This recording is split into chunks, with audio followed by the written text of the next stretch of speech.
Alexandra, and this is Alexandra Marie Nutrition.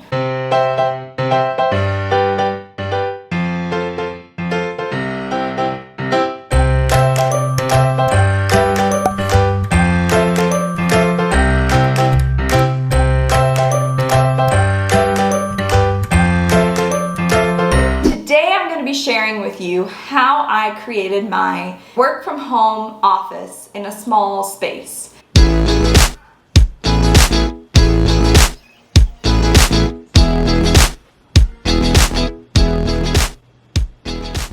I know many of you are working from home right now. I've actually been working from home for several years now, but with the pandemic, I had the added level of complexity that my husband was also working from home full-time from our 2-bedroom condo. That created a bit of a space issue, which I'm sure many of you out there are familiar with, having a bit of a space issue around working from home. What that looked like in our house was an old ugly desk of my little brother's set up in the corner of our master bedroom with 2 huge monitors on it for 3 months. So that was not my first decorating choice for that bedroom. You can see here it's just a desk in the corner. It's hard to get around. It just makes the space feel small.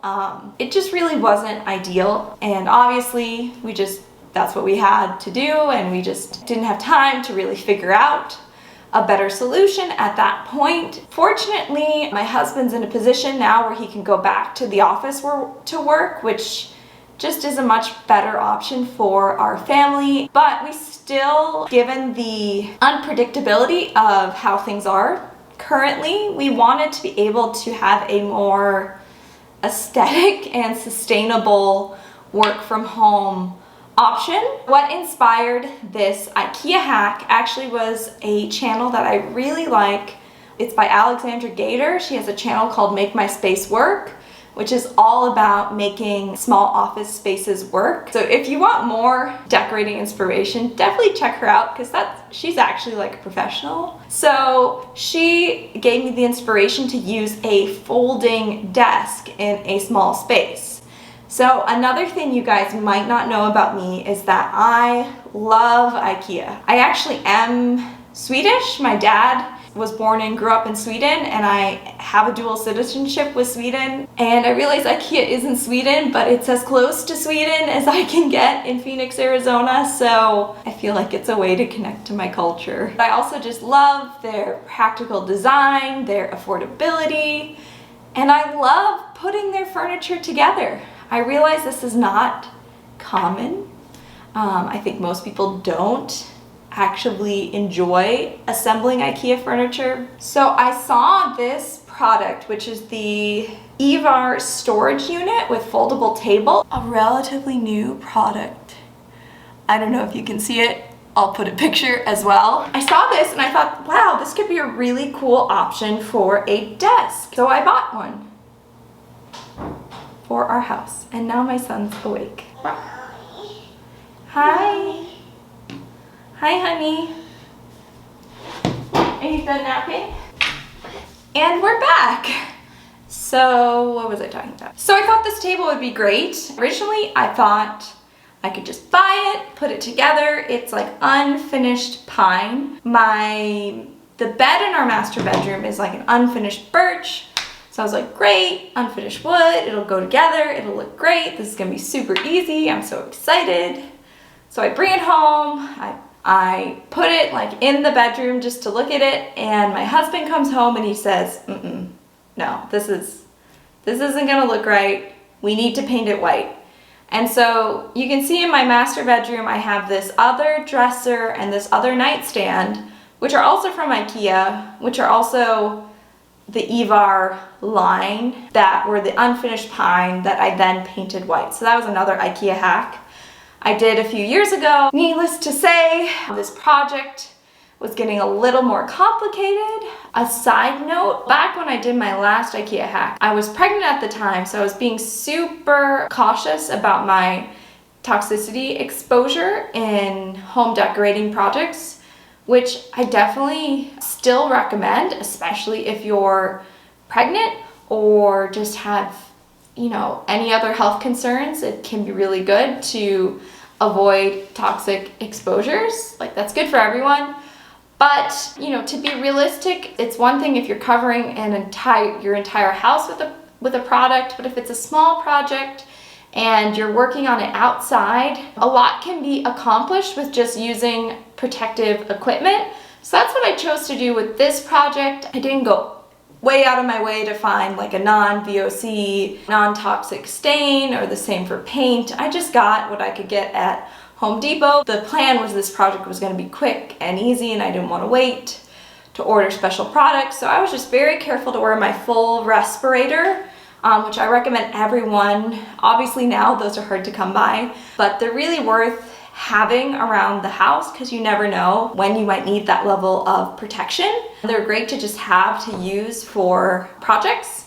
And I was very careful to wear gloves at all times and do my best to not get any paint on my skin, which can be easier said than done. You can kind of see here I have some of the steps recorded, but I sanded down everything. I did a coat of primer. I did, I think, 2 coats of the paint. I might have done 3.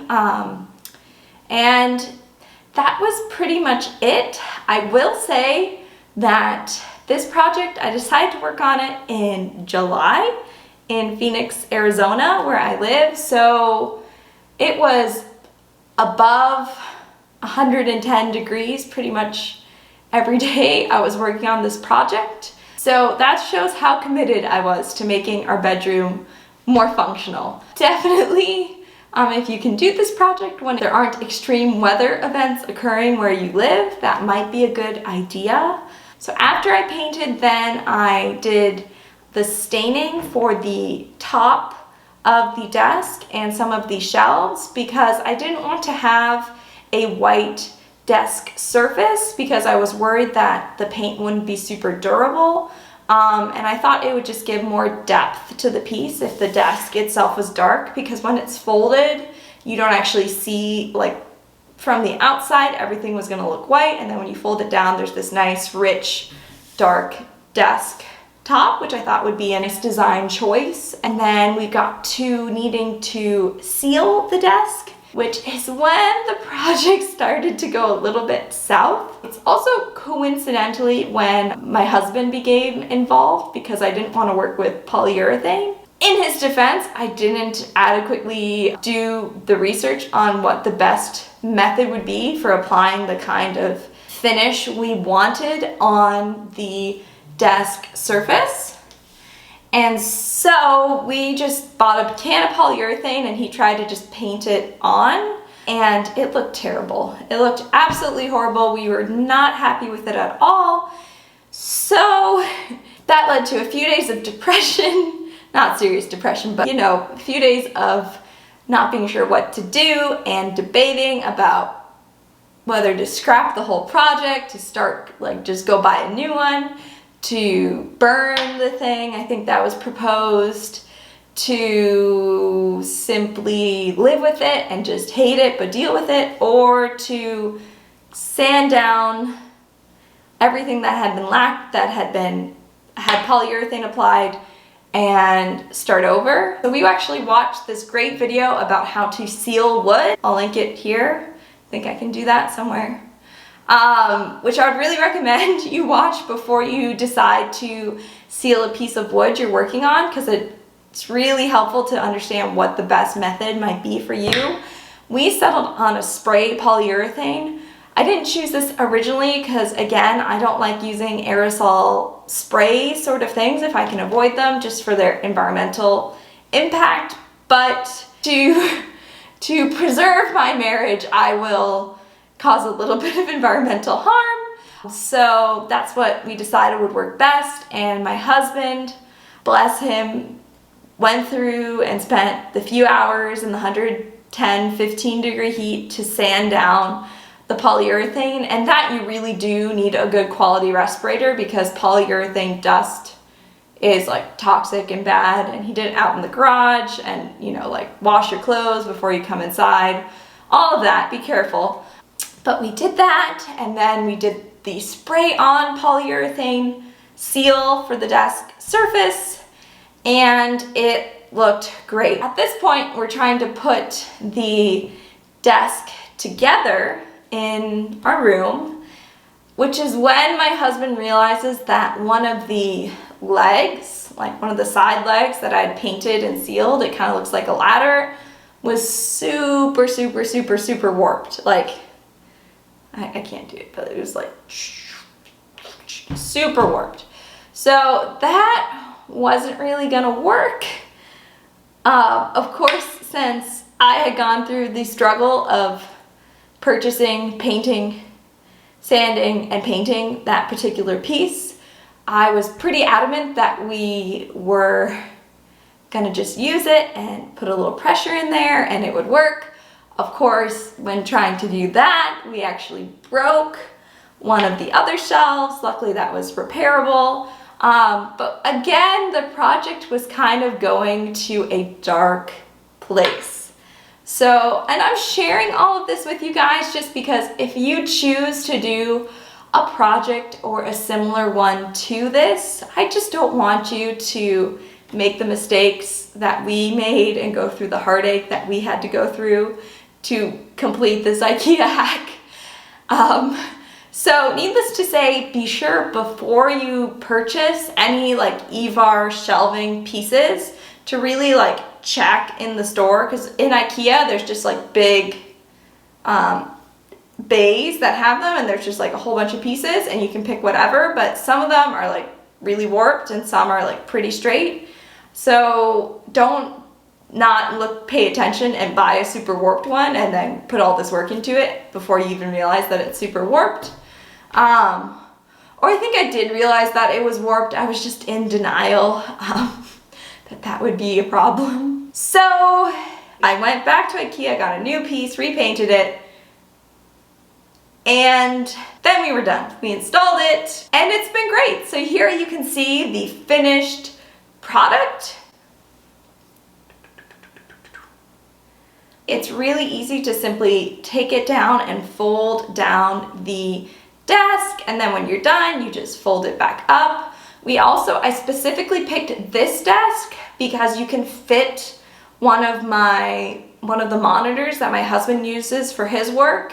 It fits perfectly on this inside area. We don't have one at home right now, but it does fit in there, and so you can have a monitor to use if you use a monitor for your work, but then you can still store it away at the end of the day and you don't have to look at it out, which is, I don't like looking at excess monitors around. So that was a really nice benefit of this particular desk. And then we also keep our Wi-Fi router down at the bottom here in a basket because my husband also needs to plug in to the Ethernet cable from the router to get better speeds for his work if he's working from home. So I don't love having the Wi-Fi like 2 feet away from you when you're working. So I do tend to just plug into the Ethernet and leave the Wi-Fi off when I'm working at the desk. But it is actually nice having the router in my bedroom because it's much easier for me to just turn it off at night. I don't forget to, and I don't need to buy a timer for it. So I've been happy with that. That's actually worked out for us. There's plenty of storage. There's storage for my camera equipment, some accessories. There's plenty of space. It's a nice display for a plant, which I like having ways to display plants. And I think it looks nice in our room. I've been really happy with it. It's a great improvement over what we had before. Yeah, all in all, a very difficult but rewarding IKEA hack. I hope you guys enjoyed that. I really would love to hear if you are struggling with having a dedicated space in your home. For those of you that don't have a home office, I'd love to hear what solutions you've found to working from home. If you give this IKEA hack a try, I would love to have you tag me in some pictures on Instagram so I can see what you guys came up with. I would love to see that. So my Instagram is at Alexandra Radway. I'll put a link to that here. And yes, let me know in the comments, did you like this kind of video? Are you interested in more home decor kinds of videos or hacks or DIYs? If so, let me know in the comments below, and I thank you so much for watching. Bye bye.